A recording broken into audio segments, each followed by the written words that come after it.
हमने परचेजेस कर लिया, सेल्स कर लिया।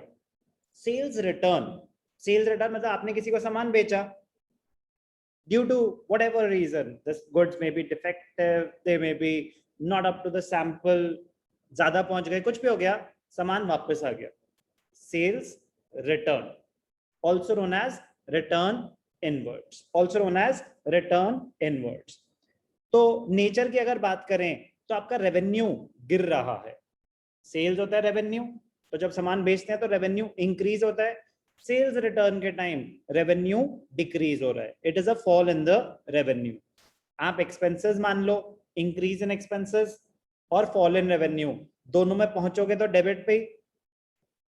Yes sir. ठीक है ना, तो जर्नल एंट्री तो सही होती है, but technically it is a fall in revenue and not an expense. आपको अपनी जेब से कोई नया खर्चा हुआ है, जो सामान आप बेच चुके थे, जिसको आप रेवेन्यू मान चुके थे, वो रिवर्स कर रहे हो, तो technically it is a fall in revenue. Yes और नो?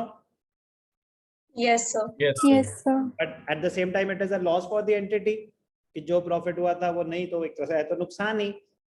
एक्सपेंसेस का इंक्रीज माने या फॉल इन रेवेन्यू माने, पहुंचेंगे हम डेबिट पे। तो एक अकाउंट इन्वॉल्व हो गया सेल्स रिटर्न, ठीक है ना, वो हो गया आपका loss in revenue, fall in revenue, debit aspect. Ram को सामान बेचा था, राम हमारे डेटर्स थे। Yes, sir. Yes, sir. तो अगर उसने 5000 का सामान हमें वापस कर दिया, तो हमारे डेटर्स बढ़ जाएंगे या कम हो जाएंगे? कम हो जाएंगे। कम हो जाएंगे।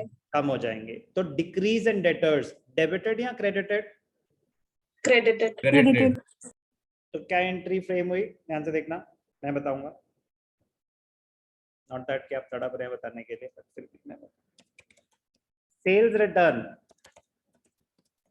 अकाउंट डेबिटेड, सेल्स रिटर्न और return inwards account debited to the debtor Ram 5000।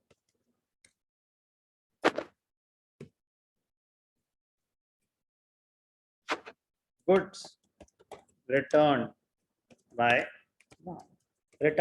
Bye Ram, कभी बस ऐसे लिखा goods return by Ram. Sir उन्होंने तो नहीं बताया कि ये सेल्स रिटर्न थी या परचेज रिटर्न थी। अरे भाई, goods return by Ram, Ram हमें सामान वापस कर रहा है, तो हमारे पास सामान आ रहा है ना, तो मतलब इंप्लाइड है कि हमने बेचा होगा, अब हमारे पास वापस आ रहा है। अगर ये लिखा होता गुड्स रिटर्न टू राम, तो हमने राम को सामान वापस करा है, तो हमने खरीदा होगा तो वापस करा है, तो जरूरी नहीं वो वर्ड यूज करें goods earlier sold now return. तो अगर वो बस ये लिखना गुड्स रिटर्न बाय राम, तो if a person is returning goods to us, तो it is implied that it is sales return. कोई भी doubt? No No, sir. sir. Sales return debit क्यों हो रहा है? क्योंकि आपका रेवेन्यू गिर रहा है, तो डिक्रीज इन रेवेन्यू क्या होगा? डेबिट। राम क्रेडिट क्यों हो रहा है? क्या आपकी कोई लायबिलिटी बढ़ रही है?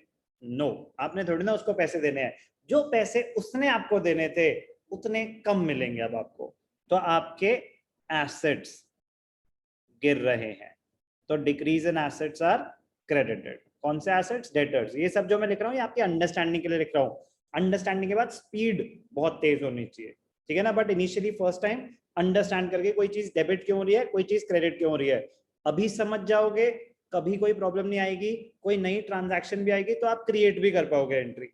बट अगर समझेंगे नहीं तो फिर हमें आगे जाके प्रॉब्लम होगी। क्या ट्रांजैक्शन करी? Sales returns.